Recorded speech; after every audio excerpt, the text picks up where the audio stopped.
এই রাস্তায় যারা আসবেন তারা বুঝতে পারবেন যে বলতে নেই মানে সেকেন্ড দার্জিলিং বলতে পারেন। দার্জিলিংয়ে তো মেঘ ভেসে বেড়ায়, বরফ থাকে বা ঠান্ডা পড়ে, বরফ না ঠান্ডা পড়ে, কিন্তু এখানে কিন্তু শীতকালে রাত্রে হেভি ঠান্ডা পড়ে আর গরম, আর দুপুরবেলা গরমটা হয়।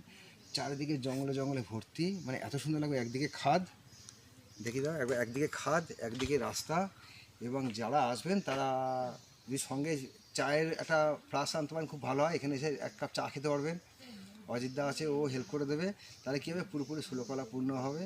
আর এই এত সুন্দর রাস্তা দিয়ে যখন অজিতদা আপনাদের নিয়ে যাবে বুরুডি লেকে বা ধারাগিরি ফলসে, মানে আপনি বলতে পারেন ষোলকলা পূর্ণ হয়ে যাবে আপনার ট্যুরটা। কিন্তু আপনি দুয়ারসেনি থাকেন, দুয়ারসেনি গেলে মানুষ কী করে, দুয়ারসেনি মন্দির যায় আর কোথায় চিল্কি ঝর্ণা যায়, আর ওখানে একটা ভিউ পয়েন্ট আছে, ভিউ পয়েন্ট যায়। কিন্তু এই অজিতের সঙ্গে আমরা এই কদিন যা ঘুরেছি, মানে বলতে পারেন টোটাল অনেক জায়গায় গেছি। কালকে একটা রাস্তা দিয়ে আমাদের নিয়ে গেছে চিল্কি ঝর্ণা থেকে ভিতরের রাস্তা দিয়ে, ওটা কুচিয়া মধ্যে ওঠে, অসাধারণ রাস্তা। আর আপনারা যারা দোলের সময় আসবেন অসাধারণ ফুল দেখতে পারবেন, পলাশ ফুল।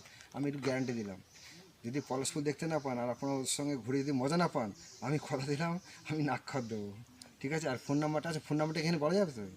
হ্যাঁ, নাম্বার দিয়ে দেবো ফোন ওটা। নাম্বারটা তুমি এখানে বলে দাও তো। নাম্বার হচ্ছে 62 96 89 32 68। ব্যাস, শুনে হ্যাঁ, নিয়েছেন আপনারা?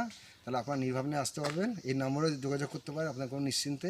যদি কোনো হোমস্টে হোটেল রিসর্ট না পান আপনারা ওকেও বলতে পারেন, ও যোগাযোগ করে দেবে। আর এখানে বন দপ্তরের একটা বাংলো আছে, সেটা আপনাদের অনলাইনে বুকিং হয়। এখন এটা হয়ে গেছে সাইটটা West Bengal state forest development এজেন্সির আন্ডারে। অনলাইনে এটা ক্লিক করবেন, ডব্লিউ করে পেয়ে যাবেন আপনারা।